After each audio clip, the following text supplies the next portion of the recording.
Hazard communication. Hi everyone, today we are discussing hazard communication. Understanding and communicating about workplace hazard is a key to maintaining safe environment. Let's dive into what you need to know. Hazard communications involve informing workers about chemical and hazards they may encounter. This includes understanding safety data sheet (SDS) and the label SDS, providing details information about each chemical, including its hazard, safe handling, and emergency measures.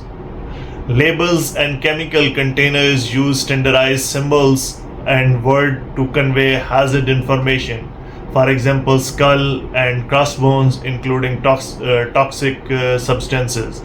While flame symbols mean flammable, understanding these symbols is crucial for safe handling. Training. Training for workers on hazard communication is essential. This includes teaching them how to read and interpret SDS and labels, recognize hazards, and knowing the proper procedures for handling chemicals.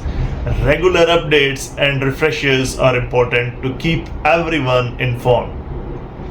Effective communication also means ensuring that all information is accessible and understandable. Use clear, simple language and consider support if necessary.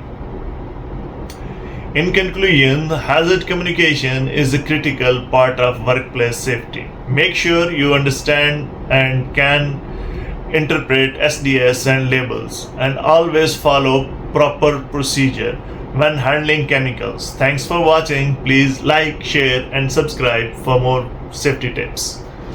Stay informed and stay safe.